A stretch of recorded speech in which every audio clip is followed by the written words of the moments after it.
Greetings and happy Monday, everyone, and happy Pride Month. I'm your host, Mallory McCoy, and welcome to this week's live streamed episode of A Monday Moment with Dr. Mal.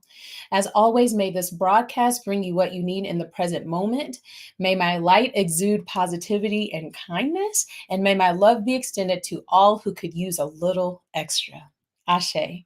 Let's seize the moment.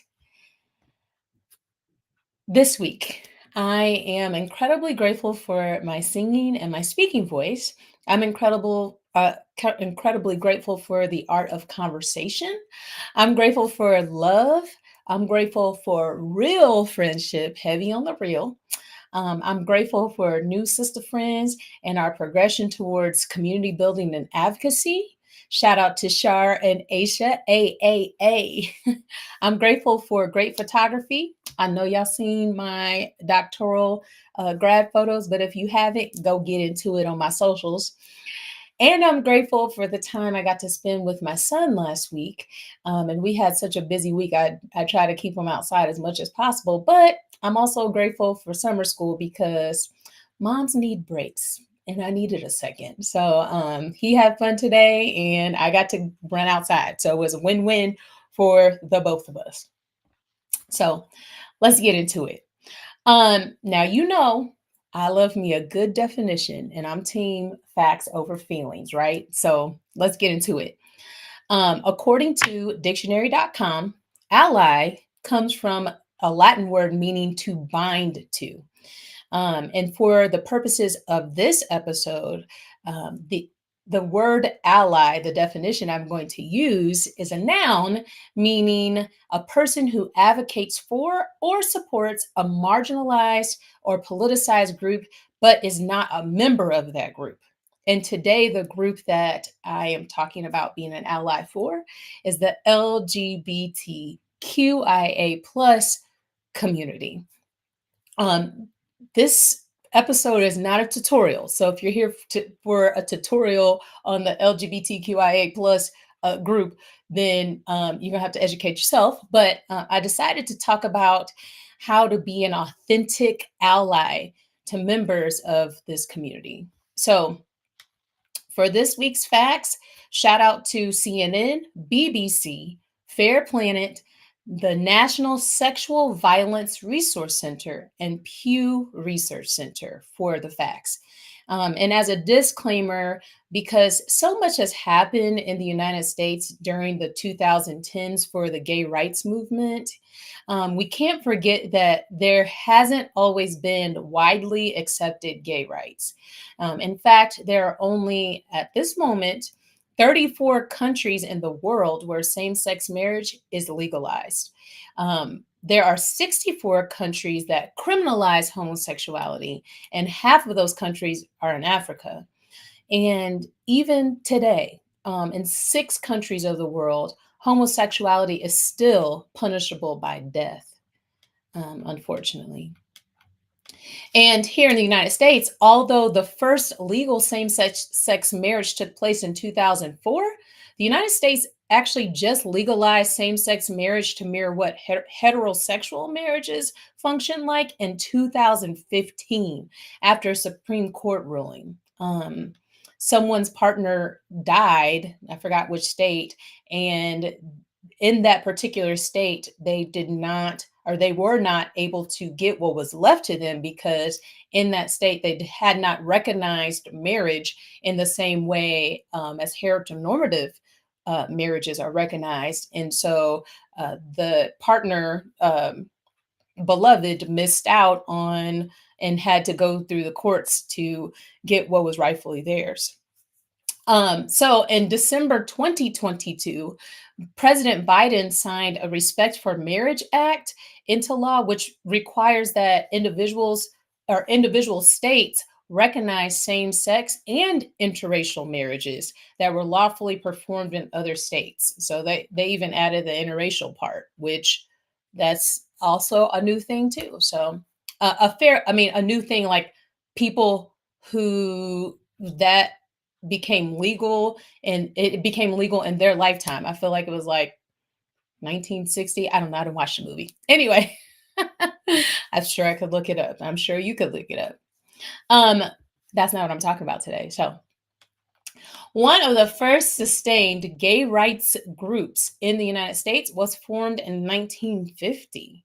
And not soon after, this is wild, in April 1952, the American Psychiatric Association's DSM, that's the Diagnostic Manual for Mental Disorders, cited homosexuality as a sociopathic personality disturbance, and it was not removed from the DSM until 1973. If you are counting, that is 23 years of the society as we know it recognizing homosexuality as a mental disorder.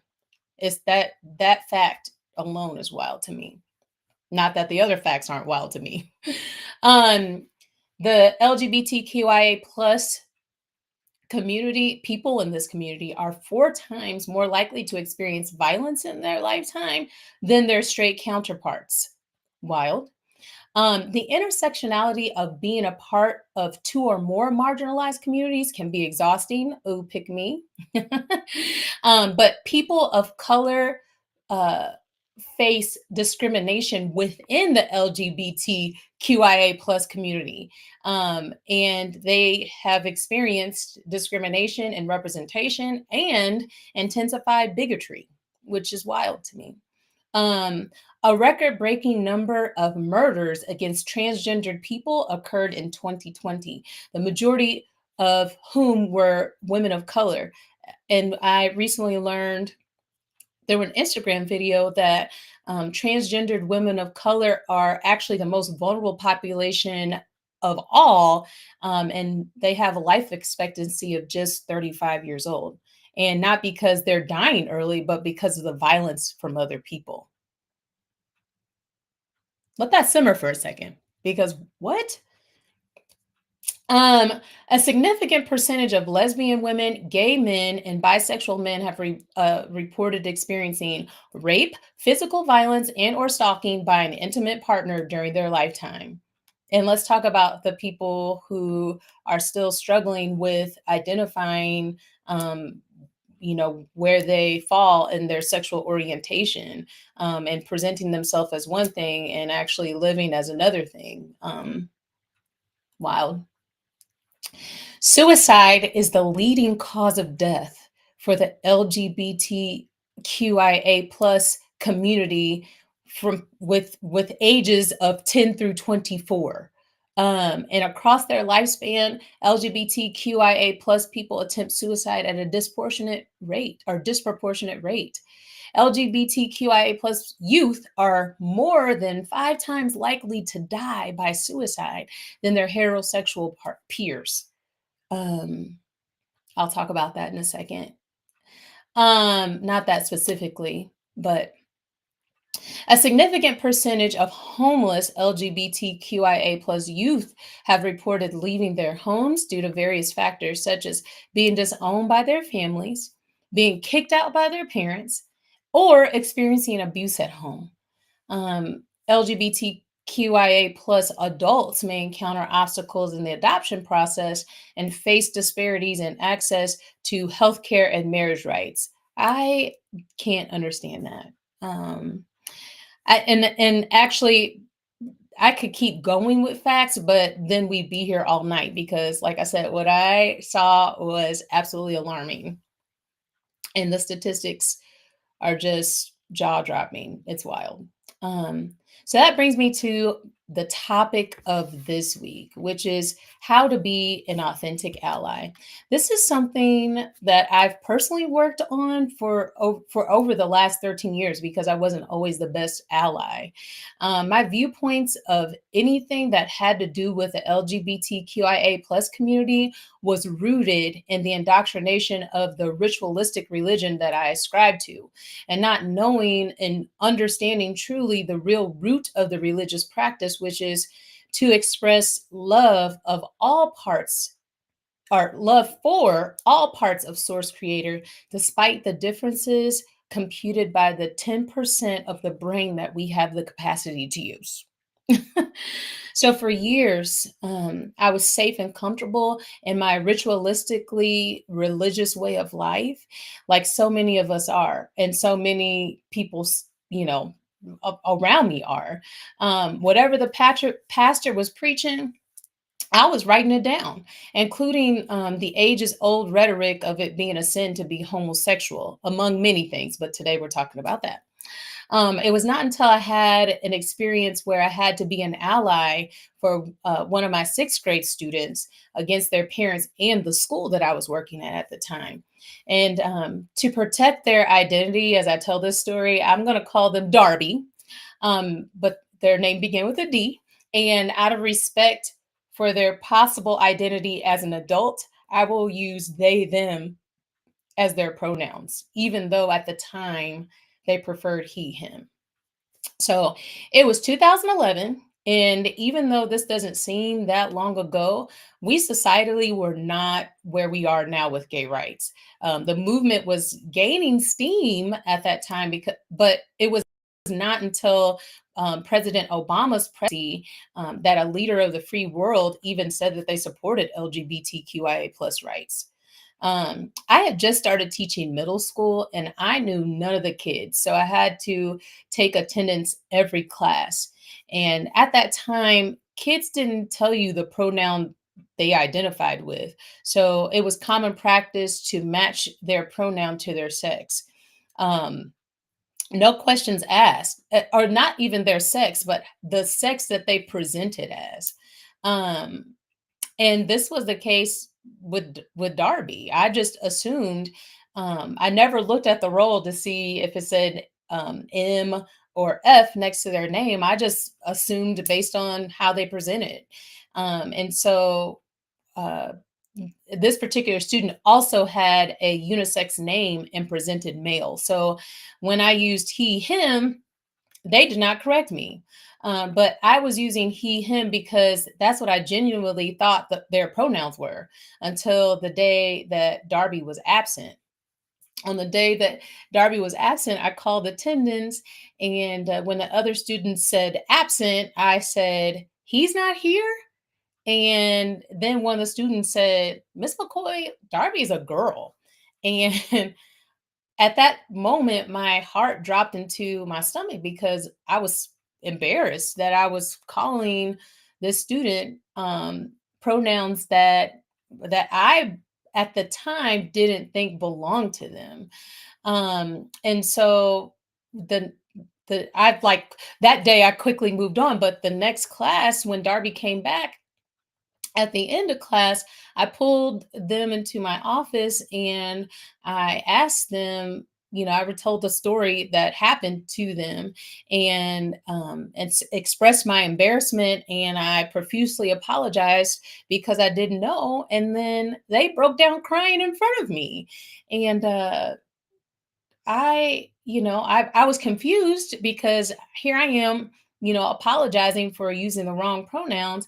And Darby expressed that they never corrected me because they loved that I was using he, him in reference to them. And at that moment, I started crying. And then they asked me to keep using those pronouns. And then I agreed. But then I was like, okay, because I agreed. I wasn't offended, or I was happy that they weren't offended, but I also wanted to make sure that I wouldn't get in trouble. So I asked Darby if they would follow me to the counselor's office because at this time we're both crying, so we need a counselor anyway. Well, we got there, and I quickly found out that this was not a new issue. And yet again, Darby's pronoun change was shut down by the counselor after speaking on the phone with their parents because the parents did not want Darby to change the pronouns. And they told us that we only had permission as the school to use what was on the computer. And then, Darby and I started crying again because I started crying because I could see the visible hurt that they were experiencing, and I couldn't do anything about it. And then Darby didn't tell me that this was a issue that had happened before. And I dragged them into this office to hear again that they could not be themselves. And because it's my job to make students feel safe and respected in the classroom, I continue to honor the students' requests and I just didn't let anybody. But for me, I actually started to change how I address students by using pronouns less and less. And I'll be honest, it was hard and it's still hard, especially in choral situations where voice parts are divided out by gender or traditionally have been divided out by gender. But I'm navigating through it and I'm working through it. I also have to point out a commonality that is highlighted in this situation, which is not only is homophobia at play, but also ageism. I've heard people say, like, how is it possible they know who they are when they're so young? And my rebuttal is that we're all figuring out our way, and the process of delivery or discovery should be respected. I mean, I've had students who know who they are at in second grade. I haven't had any younger just yet, but I mean, it does exist, and but that's a show for another day. Unfortunately, there's no certification for authenticity when being an ally, but you take any of the following steps and keep love at the forefront, you'll be well on your way. Um, Being an ally goes beyond just expressing support. It also involves taking concrete action steps to advocate for equality and amplify marginalized voices. This is in any marginalized group, but especially this group or this group because that's what I'm talking about today. So, here are some immediate actions that you can take. First, you can educate yourself. One of the first steps in becoming an authentic ally is to educate yourself about LGBTQIA plus issues. We fear what we don't understand naturally. So take the time to learn about the diverse identities within the community, including terminology, history, and current challenges. There are plenty of resources available, including books, articles, documentaries, and online courses. And y'all, the internet is free all day, every day. So, by educating yourself, you can better understand the experiences and perspectives of LGBTQ plus individuals and avoid making assumptions or perpetuating stereotypes. The second thing that you can do, and this is, a blanket statement, you can listen and learn. Listening to stories and the experiences of individuals who are a part of this community is essential for allyship. Take time to actively listen. Eyes and ears. I mean, there's like five things that you do as you active listen without judgment or defensiveness. We're humans, and it's hard not to judge others, but it requires emotional and spiritual maturity to do so. Respect their lived experiences and validate their feelings. Engage in meaningful conversations and ask questions respectfully to deepen your understanding. Remember that everyone's journey is unique. And it's important to approach each interaction with empathy and openness. And you don't have to have all of the answers to embrace someone else. So even if you don't have the answers and you still don't understand, you can still express love. Number three, speak up and take action. So, but only do so if not only do so if you're informed, but it is easier if you are informed. That's the authenticity part. So, as an ally, it's crucial to use your voice and privilege to advocate for LGBTQIA plus rights and equality. My own intersectionality is complex, but I do have societal privilege in this arena. So speak up and out against discrimination, prejudice, and injustice whenever you encounter it, whether it's in your workplace, community, or social circles. Challenge homophobic, transphobic, or derogatory language and behavior when you witness it, and be prepared to educate others on why such language is harmful.